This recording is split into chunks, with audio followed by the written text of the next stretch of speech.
সব কর্মসূচি প্রত্যাহারের ঘোষণা দিয়েছে বৈষম্য বিরোধী ছাত্র আন্দোলনের সমন্বয়করা। রোববার 28 জুলাই রাতে ডিবি অফিসের আলোচনা শেষে এক ভিডিও বার্তায় এই ঘোষণা দেন আন্দোলনের অন্যতম সমন্বয়ক নাহিদ ইসলাম। এ সময় সহিংসতা ও অনাকাঙ্ক্ষিত ঘটনার নিন্দা জানিয়ে তদন্ত করে বিচারের দাবি এবং সুষ্ঠু পরিবেশ নিশ্চিত করে সব শিক্ষা প্রতিষ্ঠান দ্রুত খুলে দেওয়ার আহ্বান জানান তিনি। নাহিদ ইসলাম বলেন, কোটা সংস্কার আন্দোলন ও তার প্রেক্ষিতে উদ্ভূত পরিস্থিতিতে অনেকে অপ্রত্যাশিতভাবে আহত এবং নিহত হয়েছেন। তাছাড়া রাষ্ট্রীয় স্থাপনার অগ্নিসংযোগ সহ নানান সহিংস ঘটনা ঘটেছে। আমরা এসব ঘটনার তীব্র নিন্দা জানাই, সুষ্ঠু তদন্ত সাপেক্ষে দ্রুত বিচারের দাবি জানাচ্ছি।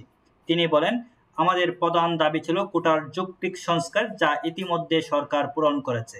এখন শিক্ষার সুষ্ঠু পরিবেশ নিশ্চিত করার লক্ষ্যে দ্রুত শিক্ষা প্রতিষ্ঠান খুলে দেওয়ার জন্য সরকারের প্রতি জোর আহ্বান জানাচ্ছি। আন্দোলনের অন্যতম সমন্বয়ক বলেন, সার্বিক স্বার্থে আমরা এই মুহূর্ত থেকে আমরা আমাদের সকল কর্মসূচি প্রত্যাহার করছি। ধন্যবাদ সবাইকে।